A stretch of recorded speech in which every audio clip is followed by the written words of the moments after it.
Ave María Purísima, sin pecado concebida. Estamos hablando acerca de los pecados capitales.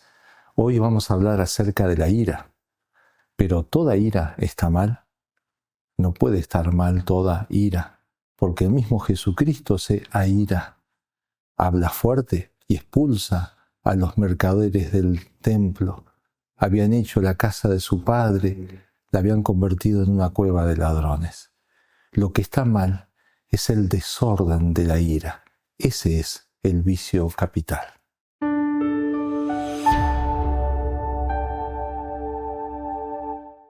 Justamente San Pablo dice, no se ponga el sol sobre vuestra ira, no le deis lugar al diablo.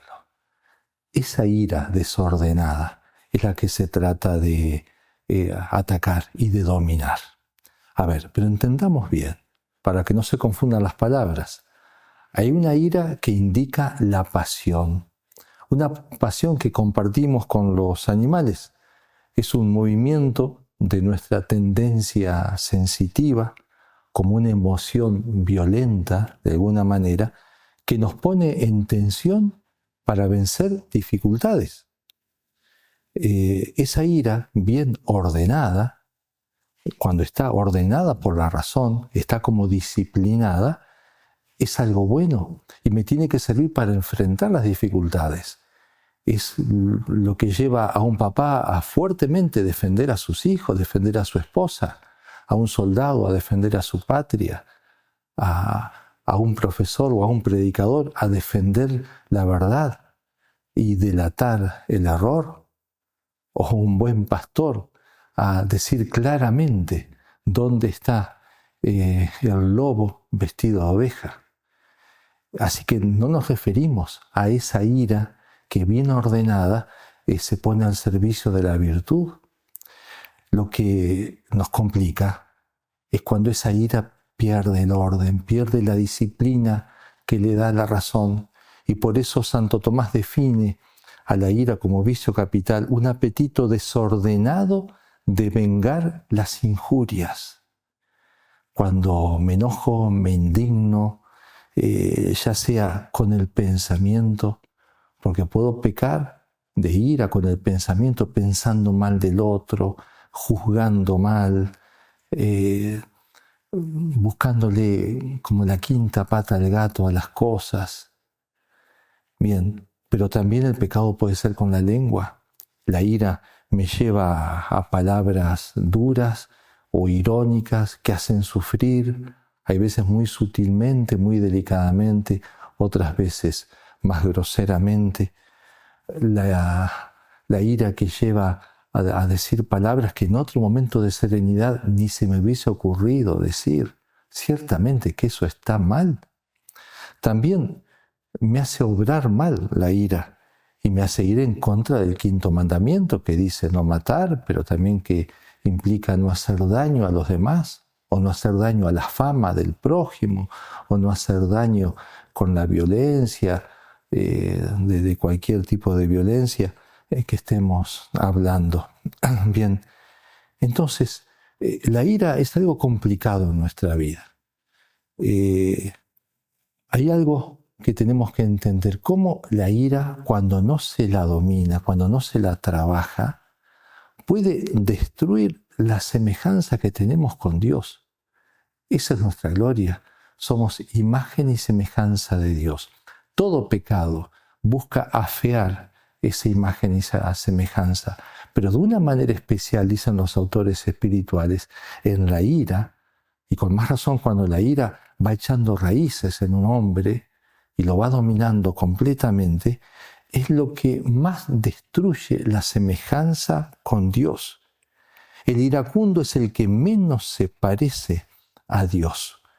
San Gregorio describía así a un iracundo: el corazón palpita encendido por la ira, el cuerpo tiembla, la lengua se traba, el rostro se pone incandescente, los ojos se desorbitan, los conocidos se vuelven desconocidos, la boca se abre para hablar y queda muda por no saber qué decir. Está todo complicado por esa pasión y por esa ira no ordenada que ahora se ha convertido en vicio y que lleva al pecado. Pero además, la ira tiene algo muy complicado en cuanto al castigo también. Lo dice el mismo Jesucristo, miren con qué fuerza dice en el Evangelio de San Mateo: todo aquel que se encolerice contra su hermano será reo ante el tribunal. Pero el que llame a su hermano imbécil, simplemente esa palabra, imbécil, será reo ante el Sanedrín, dice Jesús. Y el que le llame renegado será reo de la gehenna de fuego. Será reo del fuego eterno. Uno diría, pero una palabra, un insulto, algo pasajero. Pero cuando esa palabra expresa una ira consentida, aceptada, si no hay arrepentimiento, tendrá este castigo. Por eso es cosa seria. El pecado es cosa seria en general. Porque el pecado destruye el amor de Dios, lo más grande que nosotros tenemos que hacer para unirnos a Él. Pero cómo la ira especialmente destruye ese amor de Dios, va en contra de esa caridad y de ese mandamiento primero que tenemos que cumplir. A ver, veamos remedios contra el pecado de ira. Hay algunos remedios como para prevenir, inclusive remedios, por decir así, naturales. El tener una vida saludable, el tener en la medida de lo posible un buen descanso a partir de una vida ordenada, disciplinada, eso hace bien, porque lo sabemos, por contraste, cuando estamos más nerviosos, mal dormidos, y con muchas angustias y cosas desordenadas en nuestra vida, es cuando más impacientes nos ponemos y más irascibles, y cualquier cosita ya nos hace levantar temperatura. Pero sobre todo los remedios morales, digamos, que tienen que ver con el ejercicio de nuestra virtud. Por ejemplo, no seguir rápidamente los impulsos. Cuando vemos algo que nos fastidia, cuando nos enteramos, nos dijeron, leímos, escuchamos un mensaje y ahí nomás levantamos en ira, y sobre todo aquellas personas que son más temperamentales, más impulsivas, habituarse a frenar esos impulsos y reflexionar antes de actuar. Qué bueno es la persona que primero sopesa, desconfía de sí mismo y no dice la primera palabra que le viene a la boca y no acepta el primer pensamiento que le viene. Es capaz de desconfiar de sí mismo y desconfiar de ese impulso vehemente que tiene. San Francisco de Sales, ese gran ejemplo de dulzura y de mansedumbre, pero que tuvo que trabajar mucho, porque era un hombre que se airaba mucho y que con mucha facilidad terminaba en asuntos pendencieros en su vida pasada. Bueno, ahora, como el campeón de la mansedumbre y la dulzura, aconsejaba esto: más vale rechazar la ira al instante que entrar con ella en parlamentos, como diciendo, no entres a dialogar con la ira, pues por poco lugar que se le dé, se apodera de la plaza y hace como la serpiente, que donde entra la cabeza fácilmente, entra todo el cuerpo.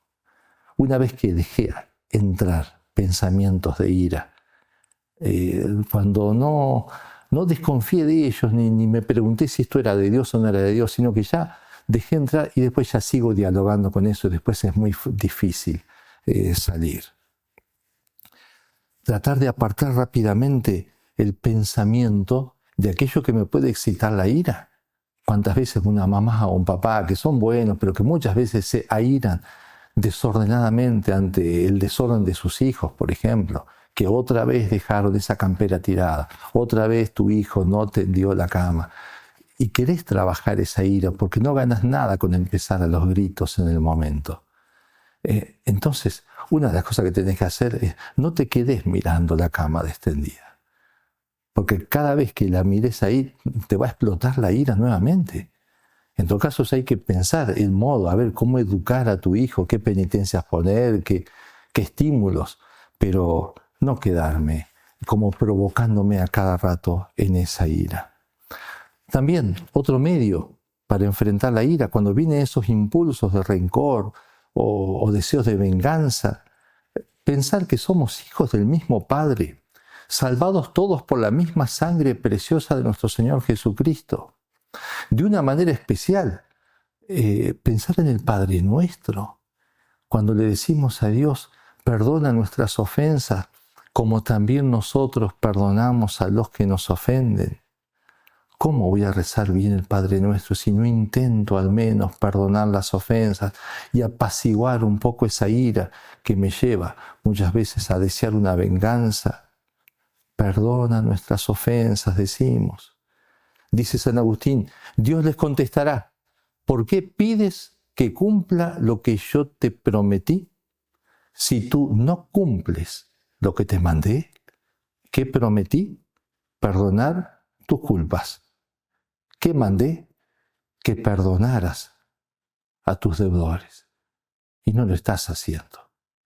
Entonces, rápidamente, tratar de ir al mismo ejemplo de Jesús, al mismo ejemplo del Señor que muere perdonando a aquellos que lo están crucificando. El mismo Jesús que en lo cotidiano tantas veces se podría haber fastidiado con los defectos de los apóstoles y con tanta comprensión y paciencia les hablaba con firmeza y muchas veces los corregía, pero con qué dulzura. Ninguno pudo decir me trataron mal. El Señor me denigró, me echó en cara de tal manera mis pecados que me humilló, me denigró. ¿Quién puede decir eso? Bien, miremos a Jesús, que nos dice, aprendan de mí, que soy manso y humilde de corazón. Justamente queremos imitar ese corazón de Cristo, manso y humilde, pero aparte queremos refugiarnos en ese corazón, porque en los momentos de tormenta, cuando la ira nos avanza, no encuentro refugio. Bueno, ahí me meto en el corazón de Cristo, trato de rezar, trato de pedir con esa ejaculatoria preciosa, Jesús, manso y humilde de corazón, haz mi corazón semejante al tuyo. Y hay una cosa muy bella en la persona que está trabajando en esa ira, porque se hace más semejante a Jesús, si es manso y humilde, pero también su oración es escuchada mejor. Dice San Pablo a Timoteo, quiero pues que los hombres oren en todo lugar, elevando hacia el cielo unas manos piadosas, sin ira ni discusiones. Y el libro del Eclesiástico anunciaba esto, haz, hijo, tus obras con dulzura, así serás amado por el acepto a Dios. O sea, las personas buenas lo van a amar, así como Dios, evidentemente, lo va a amar. Termina siendo una hermosísima bienaventuranza en labios de Jesús. Felices los mansos, porque ellos poseerán la tierra. Vamos a pedirle a María Santísima que nos ayude en este gran combate, por ordenar el corazón, por apaciguarlo, por poner paz, por poner mansedumbre en el alma y convertirnos en verdaderos instrumentos de la mansedumbre de Dios. Que seamos un reflejo de ese rostro bondadoso del Padre para con nuestros hermanos. Firmes en la fe.